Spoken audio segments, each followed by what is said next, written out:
ओम शांति। राजयोग शिविर के इस सत्र में हम आत्मा की तीसरी सूक्ष्म शक्ति के ऊपर देखेंगे, जिसको कहते हैं संस्कार। मन, बुद्धि और संस्कार, ये तीनों आत्मा की सूक्ष्म शक्तियां हैं जो जीवन के हर क्षेत्र में हर पल अपना रोल प्ले करती रहती है। कई बार हम उसको समझ पाते हैं और कई बार उसको नहीं समझ पाते हैं। आत्मा की चेतना की जहां बात करते हैं तो उस आत्मा की चेतना में ये तीनों शक्तियां कार्यरत रहती ही है। न मन के बिना चल सकता है, न बुद्धि के बिना चल सकता है, न संस्कार के बिना चल सकता। परंतु ये संस्कार क्या है? जो कर्म हम करते हैं, सोचने के बाद, समझने के बाद, हर कर्म आत्मा के ऊपर अपना प्रभाव छोड़ देता है, जिस प्रभाव को कहा जाता है संस्कार। इसलिए वो कर्म के प्रभाव भिन्न भिन्न रूप से आत्मा की सूक्ष्म चेतना में समा जाते हैं। चाहे उसको स्मृति के रूप में रिकॉर्डिंग कहो, चाहे वो हमारे व्यक्तित्व का एक हिस्सा बन जाता है, हमारे जीवन की कुछ आदतों के रूप में वो कार्य करने लगती है, या कोई न कोई प्रकार से मनुष्य की मन स्थिति पर वो प्रभाव डालता रहता है। इसी को ही अर्धचेतन मन भी कहा जाता है। संस्कार हर आत्मा में अनेक प्रकार के हैं। वैसे अगर देखा जाए तो हर आत्मा में 5 प्रकार के संस्कार होते हैं, जिस कारण एक व्यक्ति न मिले दूसरे से। हर व्यक्ति भिन्न है। जैसा संस्कार होता है वैसा ही स्वभाव बनता है, नेचर। और जैसा नेचर होता है वैसे ही फीचर्स बनते जाते हैं। इसलिए हर इंसान के फीचर्स अलग अलग हैं। आज दुनिया में इतने करोड़ों मनुष्य हैं, परंतु एक का फीचर न मिले दूसरे से, क्योंकि एक का नेचर न मिले दूसरे से, क्योंकि एक का संस्कार न मिले दूसरे से, क्योंकि एक का कर्म न मिले दूसरे से।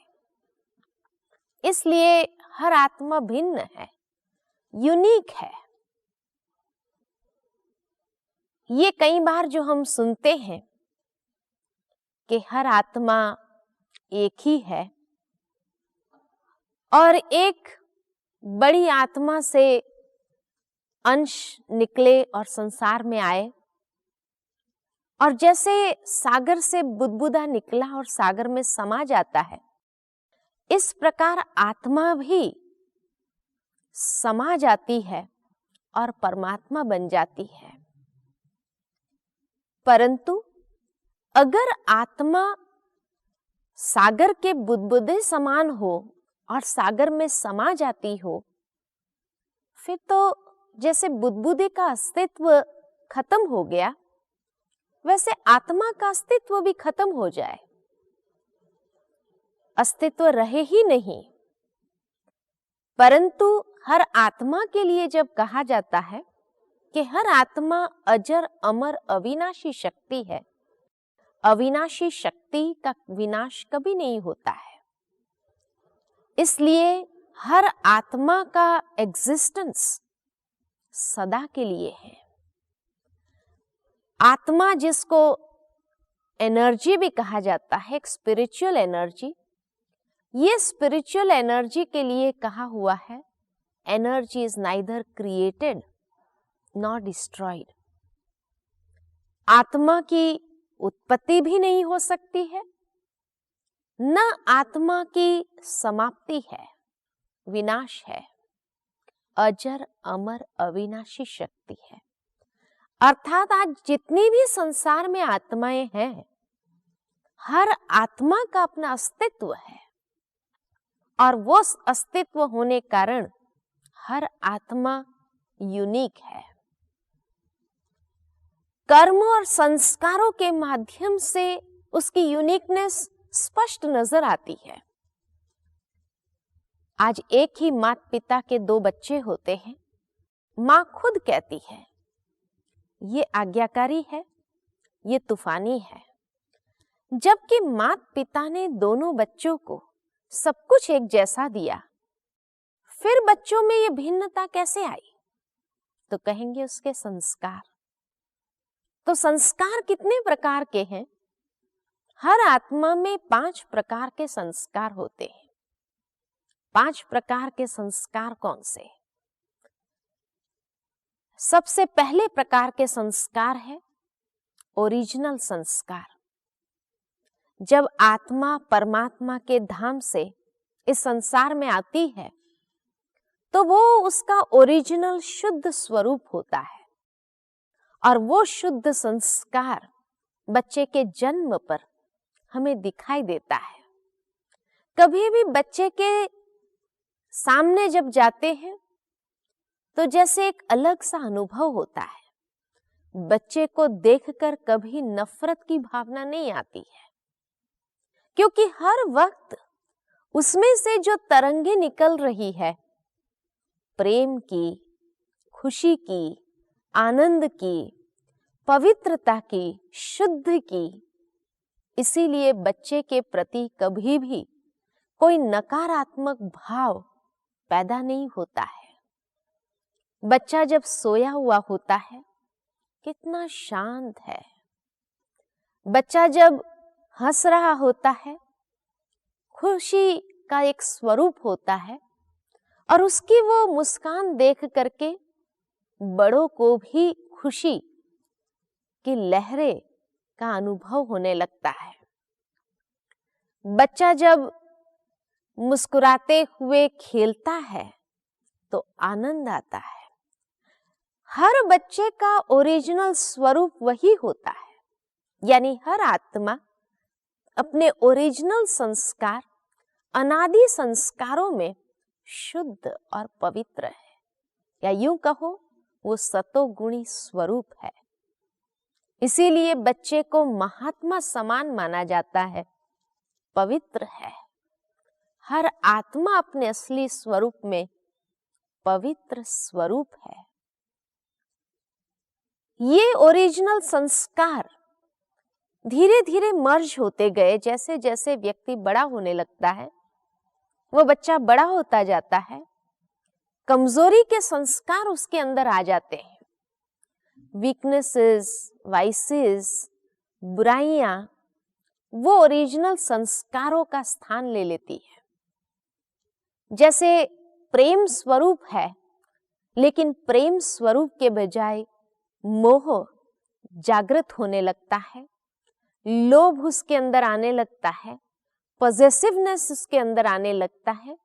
तो ये अशुद्धि धीरे धीरे उसके वो ओरिजिनल संस्कार को मर्ज करके रिप्लेस कर लेती है और उसी के आधार पर हमारे हर कर्म होने लगे हैं।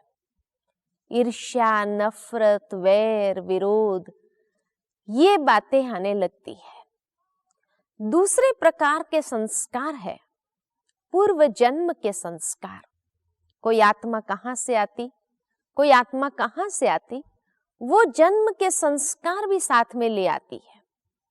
इसीलिए कई बार हम न्यूज़पेपर में पढ़ते भी है कि एक 3 साल का बच्चा कंप्यूटर चलाने लगा, एक 5 साल का बच्चा शास्त्र के श्लोक बोलने लगा, जबकि घर में किसी को भी श्लोक नहीं आते हैं, फिर भी ये बच्चा बोल रहा है। तब कहा जाता है कि पूर्व जन्म के संस्कारों का उदय हो गया। उसी आत्मा में उदय हुआ, दूसरों में नहीं। नहीं, ऐसे नहीं कि पूर्व जन्म के संस्कार कुछ एक आत्माओं में उदय होता है, हर एक में होता है, परंतु इंटेंसिटी का अंतर हो जाता है। किसी में बहुत पावरफुल इंटेंसिटी से वो आगे आ जाता है तो दिखाई पड़ता है, किसी किसी में वो पूर्व जन्म के संस्कार कार्यरत है लेकिन उसकी गति बहुत कम है, और इसलिए समझ में नहीं आता है कि फलाना व्यक्ति ऐसा क्यों कर रहा है। कई बड़े बड़े समझदार लोग होते हैं, उनसे ऐसी कोई गलती हो जाती है और जेल में जाना पड़ता है। जब उनसे जाकर के पूछो, भाई आप इतने समझदार, आपसे ये गलती कैसे हो गई, तो वो यही कहेंगे, पता नहीं उस समय क्या हुआ, मेरी बुद्धि ने बिल्कुल काम नहीं किया, मुझे समझ में ही नहीं आता है कि ये कैसे हो गया। लेकिन जब पूर्व जन्म का संस्कार कार्यरत हो जाता है तो वर्तमान समय की बुद्धि को वो ताला मार देता है, और इसलिए बुद्धि काम नहीं कर सकती है और वो कार्य कर्म में हो जाता है। उसको कहेंगे कि पूर्व जन्म के संस्कारों की इंटेंसिटी इतनी पावरफुल थी। तीसरे प्रकार के संस्कार है हेरिडिटरी, जो हमें वर्षे में मिला है, जिसको कहा जाता खानदानी संस्कार, खून के संस्कार। कई बार देखते हैं कोई बच्चा बिल्कुल माँ जैसा होता है, कोई बच्चा बिल्कुल पिता जैसा होता है, कोई बच्चा दादा जैसा होता है, तो कहेंगे ये संस्कार उसके दादाजी के हैं, ये बिल्कुल पिता जैसा है। तो माता पिता के संस्कार भी हमें प्राप्त होते हैं। एक बार एक बच्चा था, बहुत झूठ बोलता था, हर छोटी छोटी बातों में झूठ बोलता था। कई बार हमने उसको देखा झूठ बोलते हुए, 10-12 साल का बच्चा था। एक दिन मैंने उस बच्चे को बुलाया और उससे पूछा, तुम झूठ क्यों बोलते हो? बच्चा भी जानता था कि मैं झूठ बोलता हूं। वो हंसने लगा।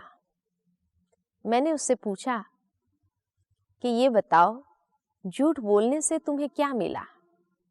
कहा कुछ नहीं। तो क्यों झूठ बोलना चाहिए? तो बच्चे ने कहा बस ऐसे ही बोल देता हूं।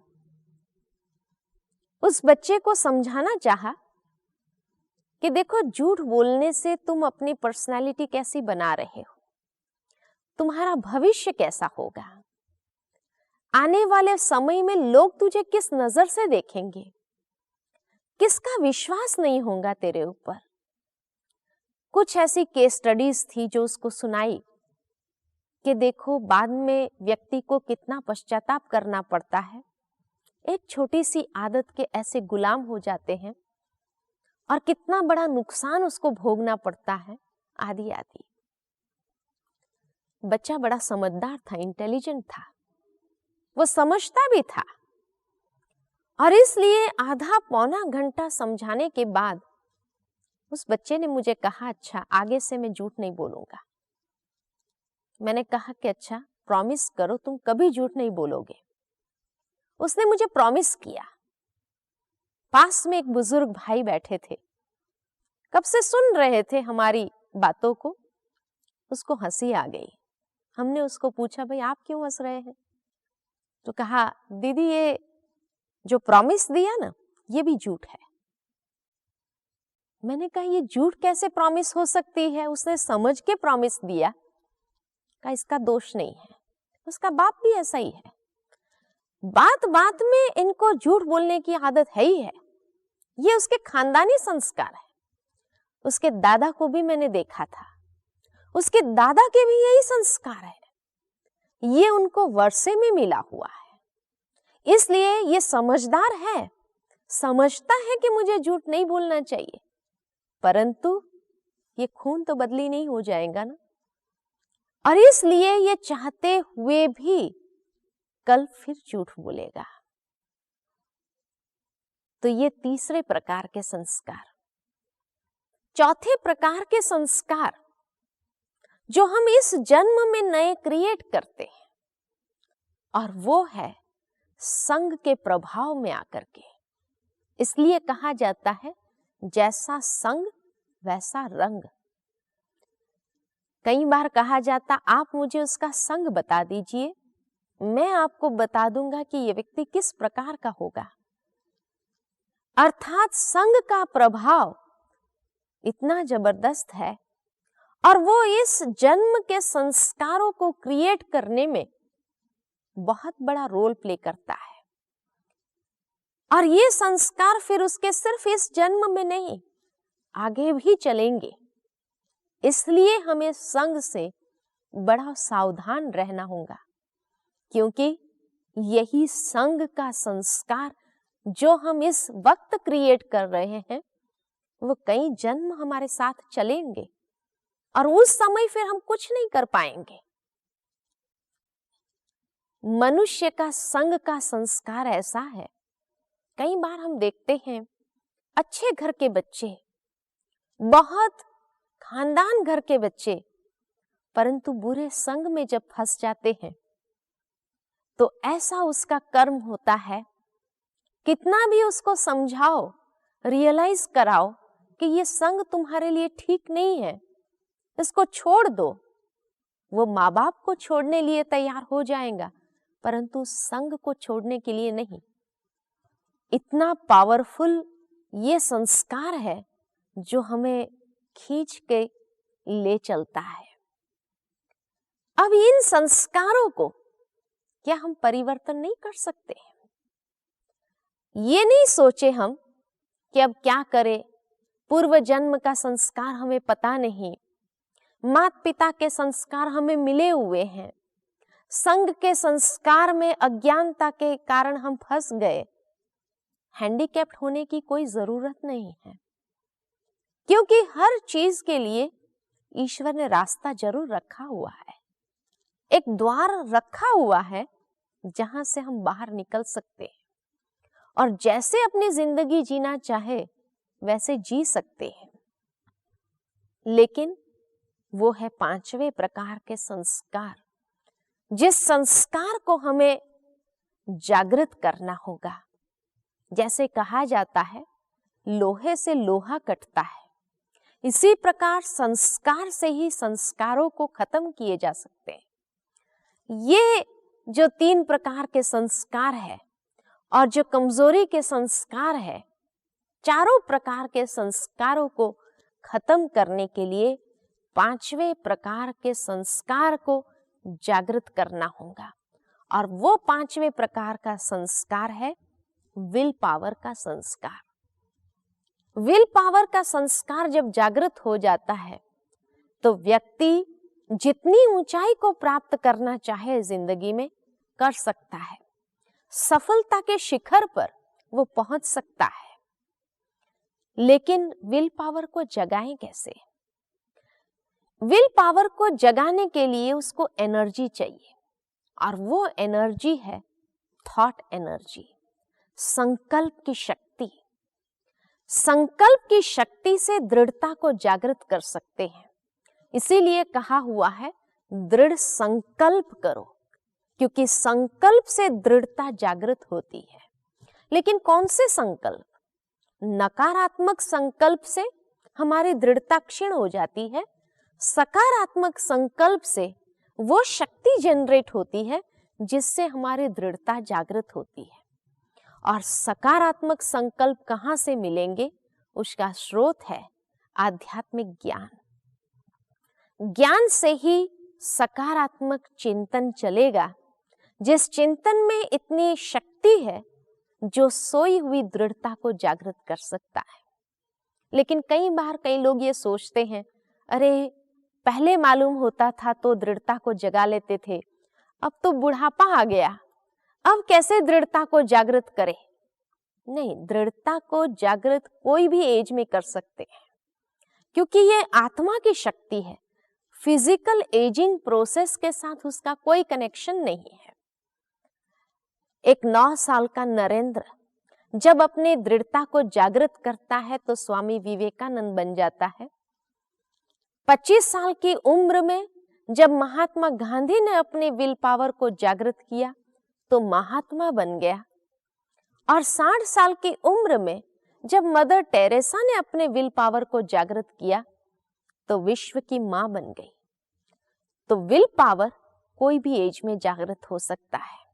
60 साल तक मदर टेरेसा को कोई नहीं जानते थे, एक साधारण नन थी, सिस्टर थी। 60 से 90 साल में वो मदर टेरेसा हो गई। दुनिया के इस प्रकार जितने भी महान आत्माएं हो गए, जिसने जीवन की ऊंचाइयों को प्राप्त किया है, उसका आधार उनकी दृढ़ता थी। और वो दृढ़ता के बैकग्राउंड में अगर देखा जाए तो उनका पॉजिटिव थिंकिंग था। और पॉजिटिव थिंकिंग का सोर्स इसीलिए उन सभी महान आत्माओं के जीवन में देखेंगे स्पिरिचुअलिटी ने एक बहुत बड़ा रोल प्ले किया उनके महानता पर पहुंचने के लिए। तो ये हैं आत्मा के 5 प्रकार के संस्कार, जिन संस्कारों के आधार पर हमारे कर्म और जीवन को जिस प्रकार शेप करना चाहे वैसा शेप कर सकते हैं। और यही संस्कारों के आधार पर हम श्रेष्ठ से श्रेष्ठ भी बन सकते हैं। ओम शांति। ओम शांति।